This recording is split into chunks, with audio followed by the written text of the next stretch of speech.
find yourself checking emails when you're out with your family and friends? And then when you're at work, you can't stop thinking about the next weekend that you will spend with your friends and family. Either way, you feel guilty and burnt out for trying to stay on top of just everything in your life. But what if you got it all wrong? What if you can actually integrate those different parts of your life so they support and fill you up rather than pull you in different directions and just tear you apart? Hi, I'm Angela, and in this video, I'm going to share the truth about work-life balance. I'll also share the formula that I use to build my life around the things that matter the most to me. So, we hear the phrase work-life balance all the time. And in a survey in 2023, 61% of the respondents said that they wouldn't take a job if it would negatively affect their work-life balance. But what is this balance that everyone keeps talking about? Does it exist? Or is work-life balance really a myth? I say yes, it's absolute bullshit. In my previous video, I shared about the paradox of work-life balance. Basically, the more you try to balance everything around you, the more likely you'll feel stressed and off balance. Because when you think about balancing, you immediately think of two opposing things: work versus life, personal development versus professional development. Why do we split ourselves into little pieces like this? Ultimately, when you look back on your life, you are the same person going through all of these experiences. You are the one living your professional life, and you are the one living your personal life. So why draw the distinction in your mind? Some of your colleagues may be your best friends. The communication skills you pick up at work could also help you in your personal life. Your most fulfilling memories could very well come from a hobby, a holiday, or even a project at work. So, why do we try to split all of these pieces and then try to juggle everything when we can integrate them and make our lives so much easier? I learned this perspective from Mihai Csikszentmihalyi in his book, Finding Flow. As shown in this infographic summary by Reading Graphics, your life is basically the sum of all your experiences, and the quality of your life is the sum of the quality of your experiences. To live a good life, you must look at how you spend your time and energy. This includes what you do, what you focus on, and who you spend time with. So you might be thinking, that's easy for you to say. I've got so much to juggle and my time is just not my own. Well, I'll now share the formula that helped me to change my approach towards life and how I spend my time. I'll walk you through it so you can choose how you want to adapt it to your life. Now, in case you are wondering, my formula for living an integrated life didn't come from thin air. As a founder for Reading Graphics, which summarizes and visualizes non-fiction books, I personally read every single book that's summarized by the team. And I always experiment with the concepts in my life and business. These were the 3 books that had the strongest influence on my formula. As mentioned earlier, the first book is Finding Flow by Csikszentmihalyi. It talks about how to create a good life, and a key part of that is getting in flow and being present in the moment. And in the one thing, Gary Keller spoke about the habits of success and how to find the one thing that you should do. And lastly, Get in the Go Zone presents a powerful framework to manage and optimize your energy levels. I took the best from these books and kind of blended them into my own formula. If you're interested in these books, check out the links in the description below for Reading Graphics summaries. Here's my formula for an integrated life. There are 2 ingredients involved: awareness of your time and aligning your priorities, which can be further broken down into knowing your priorities and actually living them. To help you implement the formula, I'll be sharing this template with you. For now, let's lay down some groundwork. First, become aware of your time. Most of us live on autopilot. We wake up, go through our routines without really thinking about them, collapse into bed at the end of the day, and basically just start the cycle over and over again. Your days become weeks, become years. Before you know it, a large part of your life has gone past, and you're afraid that you will die full of regrets. To live a fulfilling life, you need awareness of how you're spending your time and energy. For 1 week, just take stock of everything that you do and the time it takes to do them. This could include everything from fetching your kids to and from school, doing a conference call, replying to emails, or washing the dishes. You can track your activities anywhere, be it on your phone, your tablet, or even on pen and paper. Your next step is to align your priorities. Get clear on how you want to spend your time. Take 10 to 15 minutes to list down the things and people that are the most important to you. You can use any categorization that works for you. For example, business and career, relationships, finance, wealth, health. It's up to you. Don't think too hard about it.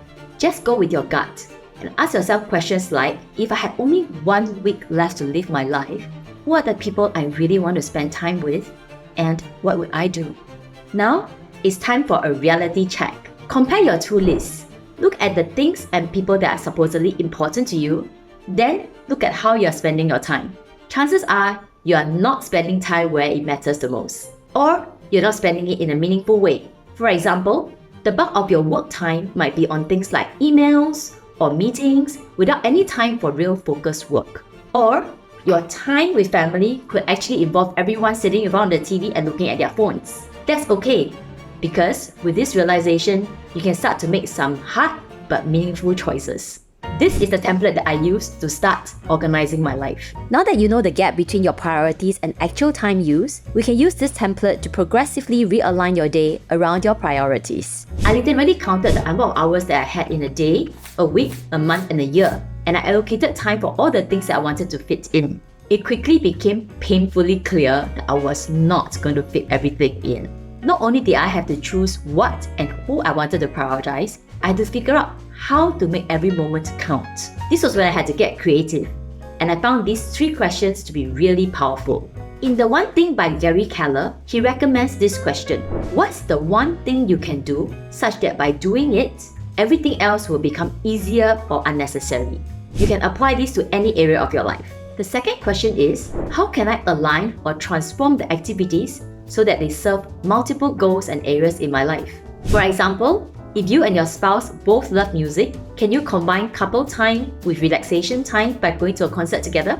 My daughter and I both love healthy food as well as exercise, so we spend part of our bonding time searching for health cafes and doing exercises together. The last question is, what tools or systems can I test and use to improve my effectiveness and satisfaction? That could include the tools like the ones I'm just sharing. With all of these, I formulated this personal list back in 2018. They reflect the things that I wanted to make time for, as well as how I will make time for them. For example, instead of trying to squeeze in a few rushed hours each week with my parents, I committed to half a day of focused, undivided time with them every few weeks. Instead of committing entire 8 to 10 hour blocks for my work, I only committed to a few Go Zone high performance slots, as well as matching No Zone times for total relaxation and recovery. You can read more about this framework in Get in the Go Zone by Mark McKeown. This is a list of my non-negotiables and why they made it to my list. Undisturbed sleep. There are countless studies to show why 7 to 8 hours of quality sleep is absolutely essential. Planning and review. This is critical to help you stay on track in a world full of distractions. Shared quality time. List down the people that you really want to make time for, and make sure you make that time count. Spiritual growth. This could include things like meditation, prayer, visualization, contemplation, consciousness writing, or journaling. A calm, uncluttered mind can be like a serene harbor in life's turbulent seas. Mental growth. This could include things like reading, attending a workshop, focused learning, practicing a skill. As Abraham Lincoln said, give me 6 hours to chop down a tree, and I'll spend the first 4 hours sharpening the axe. And lastly, health and fitness.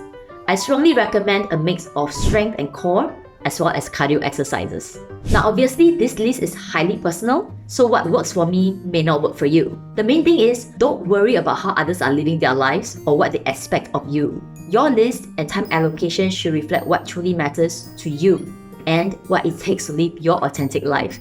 Honestly ask yourself, how must you spend your time now such that you will die with no regrets tomorrow?